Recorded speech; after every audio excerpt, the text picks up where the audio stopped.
만약 네안데르탈인이 지금 이 시대에 살아있다면 우리는 그들을 인간이 아닌 괴물이라고 불렀을 겁니다. 현대 올림픽 금메달리스트보다 강하고 특수부대원보다 터프하며 최정예 격투가도 맨손으로 이길 수 없는 존재죠. 뼈 밀도는 우리의 2배, 폐활량은 40%나 더 크고 곰과 맨손으로 싸워서 이긴 흔적까지 남아있거든요. 이건 과장이 아니라 화석에서 발견된 팩트입니다. 훈련도 하지 않은 상태에서 200kg을 들어올리고 27kg의 짐을 지고 48km를 걸으며 팔이 잘려나가고 귀가 먹고 눈이 멀어도 살아남은 존재들이거든요. 그럼 지금부터 이 놀라운 인류의 비밀을 하나씩 파헤쳐 보겠습니다. 네안데르탈인의 외형을 보면 처음엔 별로 특별해 보이지 않을 수도 있어요. 사실 키만 놓고 보면 현대인보다 평균 14cm 정도 작았거든요. 제일 큰 개체로 알려진 아무드 1호도 겨우 178cm였고 2차 세계대전 이후 인구와 비교하면 확실히 작은 편이죠. 그런데 재미있는 건 2만 년 전 유럽 인구랑 비교하면 오히려 비슷하거나 더 컸다는 겁니다. 그러니까 우리가 영양 상태가 좋아지면서 커진 건지 그들이 원래 작았던 건지 애매한 거예요. 키라는 게 시대와 환경에 따라 엄청 달라지니까요. 하지만 진짜 충격적인 건 체중입니다. 남성은 평균 83kg, 여성은 66kg 정도 나갔는데 이게 현대 호모 사피엔스보다 20%나 더 무거운 거거든요. 키는 작은데 체중은 훨씬 더 나간다는 소리죠. 말이 안 되는 것 같지만 이유가 명확합니다. 골격 자체가 말도 안 되게 단단했기 때문이에요. 모든 뼈가 두껍고 무거웠고 어떤 뼈들은 밀도가 우리의 2배나 됐습니다. 특히 어깨뼈, 대퇴골, 가슴뼈, 삼두근 부위, 팔뼈, 무릎뼈가 엄청나게 굵었는데 이건 살아있을 때 근육량이 상상을 초월했다는 증거거든요. 단순히 뼈가 크다는 게 아니라 그 뼈에 붙어있던 근육의 부착 지점들이 엄청나게 발달해 있었다는 겁니다. 그래서 연구자들은 네안데르탈인이 우리보다 훨씬 강했을 거라는데 의견이 일치합니다. 이런 힘이 왜 필요했냐면 사냥 방식 때문이었어요. 그들은 거대한 창을 들고 중형에서 대형 동물을 근접전으로 사냥했거든요. 콧불소, 말, 코끼리, 그리고 당연히 털매머드도 잡았죠. 털매머드는 아프리카 코끼리만큼 컸고 두꺼운 털 가죽 때문에 죽이기가 엄청 어려웠습니다. 상상해보세요. 총도 없고 활도 없이 창 하나 들고 4톤짜리 짐승한테 달려들어야 하는 상황을요. 이런 동물들을 상대하려면 초인적인 힘이 필요했던 거죠. 그것도 한두 번이 아니라 평생 동안 말이에요.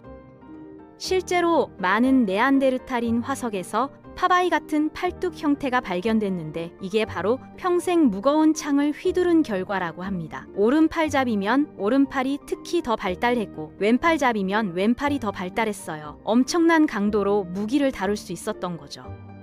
그리고 한 연구에 따르면 이 근육질 몸은 단순히 운동 때문만이 아니라 호르몬 수치 자체가 달랐을 거라고 해요. 태어날 때부터 호르몬이 펌핑돼서 근육량이 자연스럽게 많았다는 겁니다.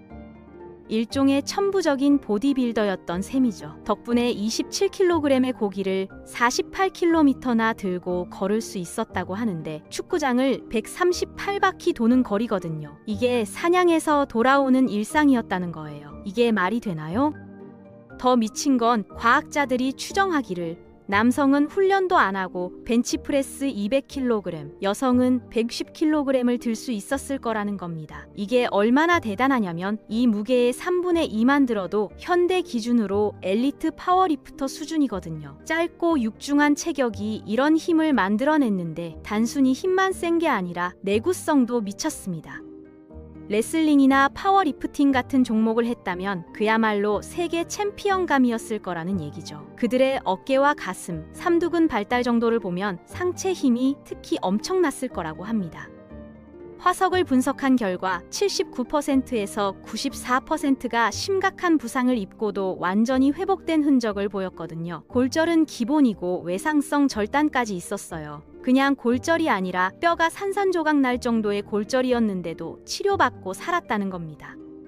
특히 충격적인 사례는 나이 든 네안데르탈인 한 명인데 젊었을 때 오른팔을 잃고 왼쪽 쇄골이 부러졌으며 얼굴을 너무 심하게 맞아서 한쪽 눈이 실명됐고 귀는 반복적으로 다쳐서 새로운 뼈 조직이 자라나면서 귓구멍이 막혀버려서 양쪽 귀 다 청각을 잃었습니다. 그런데도 살아남았어요. 팔 하나로 사냥도 하고 생존도 했다는 거죠. 이게 가능했던 이유는 그들의 몸이 전투용으로 설계됐기 때문입니다. 그리고 동료들이 장애를 입은 개체를 돌봤다는 증거이기도 하죠. 이 부상들은 대부분 근접 사냥, 동족 간의 싸움, 그리고 동물의 공격에서 나온 거라고 해요. 연구에 따르면 거의 74%의 네안데르탈인이 격렬한 동물 습격에서 살아남은 흔적을 갖고 있었거든요. 대형 고양이과 동물, 늑대, 곰 등의 공격 말이에요. 곰이랑 싸워서 산 사람이 3분의 1이 넘는다는 게 정상입니까? 가장 소름 끼치는 건 과학자들이 이 공격들을 포식 시도가 아니라고 본다는 거예요. 반대로 네안데르탈인이 먼저 공격했고 동물들이 방어한 거라는 겁니다. 그러니까 곰을 사냥하러 갔다가 맞받아친 곰한테 당한 거죠. 진짜 하드코어입니다. 현대 사냥꾼도 총 들고 곰 사냥 가는 거 위험하다고 하는데 이 사람들은 창 하나 들고 간 거거든요. 심지어 피부까지 전투에 최적화돼 있었어요. 네안데르탈인 유전자를 보면 두꺼운 피부, 손톱, 머리카락과 관련된 유전자가 있었는데 이게 추위를 견디고 충격을 흡수하는 데 도움을 줬다고 합니다. 일종의 천연 갑옷이었던 거죠. 또 관절이 엄청 컸는데 덕분에 호모 사피엔스는 거의 불가능한 격렬한 움직임을 할 수 있었어요. 몸을 비틀거나 무거운 걸 들어 올릴 때 관절에 가해지는 스트레스가 어마어마한데 그들의 관절은 이걸 견딜 수 있었던 겁니다. 손도 달랐는데 손가락 끝이 더 넓고 엄지가 훨씬 바깥쪽으로 튀어나와서 물건을 잡는 방식 자체가 달랐거든요. 어떤 학자들은 이 때문에 정밀함은 좀 떨어졌을 거라고 보지만 대신 엄청난 악력으로 무기를 쥐었을 겁니다. 손잡이가 부러질 정도로 세게 쥐었을 거라고 추정하거든요. 겉모습만 괴물인 게 아니라 내부도 미쳤습니다. 통 모양의 가슴이 더 넓은 갈비뼈와 큰 폐를 담고 있었는데 평균적으로 폐 활량이 우리보다 20% 더 컸거든요. 그런데 어떤 개체는 더 극단적이었어요. 카바라 2호라는 남성은 폐에 9리터의 공기를 담을 수 있었는데 이건 현대 남성 평균보다 40%나 큰 거예요. 최근까지 운동선수 중 가장 큰 폐활량 기록이 8.5리터였다는 걸 생각하면 정말 미친 수치죠. 올림픽 수영선수나 마라톤 선수들이 평생 훈련에서 얻는 폐활량을 그들은 태어날 때부터 가지고 있었던 겁니다. 코도 엄청 길고 넓어서 공기를 빨아들이는 속도가 현대인보다 100% 빨랐습니다. 2배라는 거죠. 이렇게 미친 폐활량과 흡입 속도가 필요했던 이유는 무거운 몸을 지탱하고 추운 기후에서 살아남기 위해서였어요.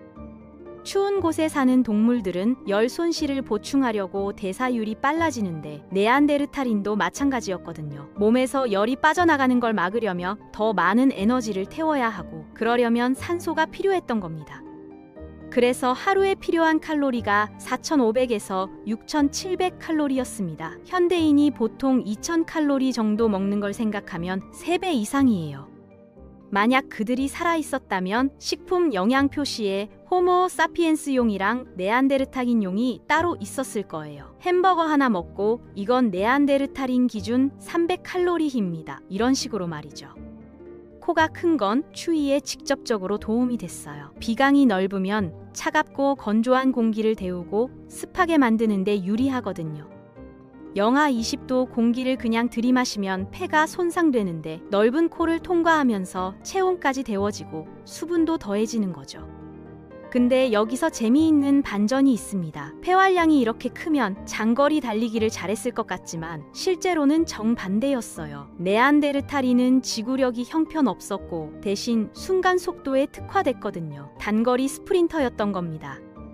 발가락이 길고 넓어서 바닥과 접촉 시간이 길었고, 그래서 출발 시 더 강한 힘을 낼 수 있었습니다. 100m 달리기 선수들이 출발할 때 폭발적으로 튀어나가는 것처럼 말이죠. 다리뼈도 짧았는데 이건 오늘날 지구력 운동 선수들이 보통 긴 다리를 가진 것과 반대입니다. 마라토너들 보면 다리가 길고 날씬한데 네안데르탈인은 짧고 굵었어요. 아킬레스건도 길고 좁아서 장거리 달리기에 필요한 에너지를 저장하기에 적합하지 않았습니다. 지구력 선수들은 거의 다 짧고 넓은 아킬레스건을 갖고 있거든요. 스프링처럼 에너지를 저장했다가 방출하는 구조인데 네안데르탈인은 그게 안 됐던 거죠. 진짜 결정적인 증거는 근섬유에서 나왔습니다. 인간에게는 빠른 근섬유와 느린 근섬유가 있는데 전자는 폭발적인 힘을 내고 후자는 지구력을 담당하죠.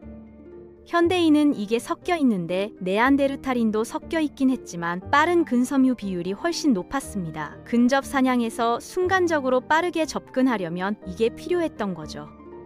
매머드를 보고 천천히 걸어가면 도망가니까 순간적으로 달려들어야 했던 겁니다. 그러니까 만약 네안데르탈인이 부활한다면 단거리 달리기는 피하고 마라톤으로 승부를 걸어야 이길 확률이 있습니다. 100m는 절대 이길 수 없을 거예요.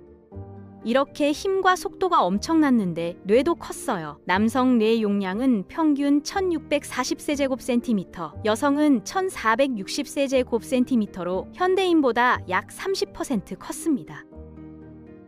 물론 크기만으로 지능을 판단할 순 없지만 적어도 우리가 생각했던 것보다 훨씬 똑똑했다는 증거죠. 옛날엔 네안데르탈인을 멍청한 유인원 취급했는데 지금은 완전히 달라졌거든요. 오늘날 학자들은 네안데르탈인이 사냥을 조직하고 도구를 만들고 예술을 창조하고 아픈 사람을 돌보고 당연히 의사소통도 할 수 있었다고 봅니다.